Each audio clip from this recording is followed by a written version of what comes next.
I also added a little e.l.f. liquid glitter eyeshadow. These are a really good dupe of the Stila ones. Influencers like James Charles have praised e.l.f. for its affordable dupes, often highlighting products priced at $6 or even less. In this episode, we're breaking down the insane rise of e.l.f. cosmetics and the shocking truths behind how they really went from that $1 makeup to taking over the entire beauty industry. But to understand e.l.f.'s crazy rise, we have to go back to the very beginning, how e.l.f. was started. e.l.f. Cosmetics was founded in 2004 by Joseph Shama, his father Alan Shama, and Scott Vincent Borba in Oakland, California. While Borba played a key role in shaping the brand, e.l.f. was also a father-son business, with Alan Shama heavily involved in its early development. Legend has it that Borba noticed wealthy LA women driving around in luxury cars, but still shopping bargain-priced cosmetics at 99-cent stores. Seeing this as an opportunity, he brought this insight to the Shamas, and together they believed there was a huge market for affordable, high-quality beauty products. So instead of launching in retail stores like most beauty brands at the time, they made a bold move by launching a website to showcase their products. But since they weren't selling directly online at first, they struggled with securing retail partnerships like Target or Walmart. One of their biggest hurdles came when Glamour magazine wanted to feature them to their 2 million readers. But there was a problem. The products weren't readily available for purchase online. In response, Shama and Borba quickly pivoted, relaunching their website to allow customers to buy directly online. This move led to e.l.f. being featured in Glamour multiple times, and by 2008, e.l.f.'s online sales accounted for 50% of their total revenue. And so at this point, e.l.f.'s growth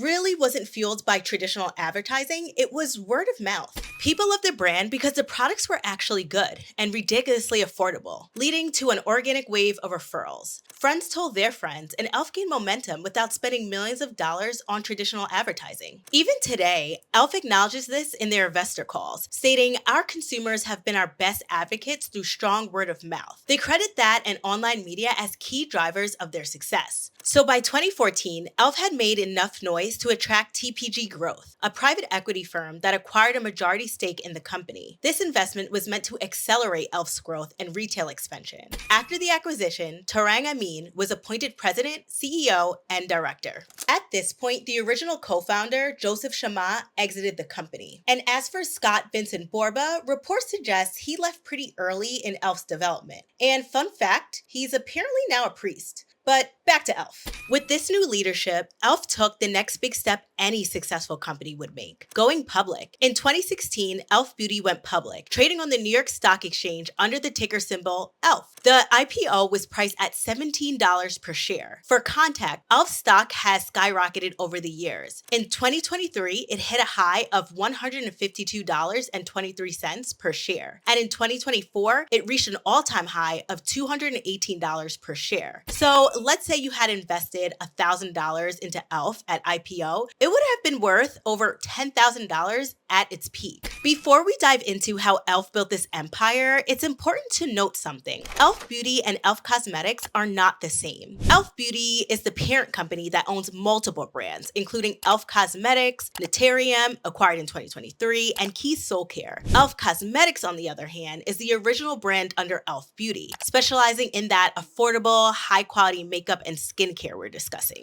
So with that distinction in mind, let's break down exactly how e.l.f. went from that $1 makeup to one of the biggest beauty disruptors. One of the biggest reasons e.l.f. continues to dominate is their deep understanding of their audience. Gen Z and now Gen Alpha aren't just looking for prestige, they care about price and quality. Unlike past generations that saw dupes as cheap knockoffs, the Gen Z audience fully embraces them. To many, a product that performs just as well for a fraction of the price isn't a knockoff, it's a smart buy, and e.l.f. knows this. Reports show that their dupes sell 9 times more than their luxury counterparts, proving that in today's beauty landscape, affordable and effective wins. And because e.l.f. is everywhere, they don't have to spend heavily on traditional advertising, traditional being the operative word. Typically, traditional advertising refers to print or radio, the old school methods that many beauty brands still rely on. But e.l.f., they flipped the script, investing in non-traditional marketing strategies that keep them ahead of the curve. For example, their Dunkin' Donut collab, Stanley Cup partnership, launching in film and movies, and even becoming becoming the first beauty brand to launch on Twitch and to make a heavy investment in Roblox. Now, some say their partnerships are a stretch, like Mikayla's wedding or that Mean Girls movie tie-in, but it's still worth noting how they integrate beauty not only into pop culture, but also with giving back. Considering that Gen Z is very much into authenticity and social responsibility, e.l.f. has launched several initiatives that reflect its commitment to this. More recently, e.l.f. launched the Dupe That campaign in October 2024. This initiative not only plays on the popular dupe culture, where consumers seek affordable alternatives to high-end products, but also challenges other companies to dupe e.l.f.'s positive impact practices. The campaign highlights e.l.f.'s commitment to affordable beauty, diversity, and sustainability, inviting others to emulate these values. But where does e.l.f. go from here?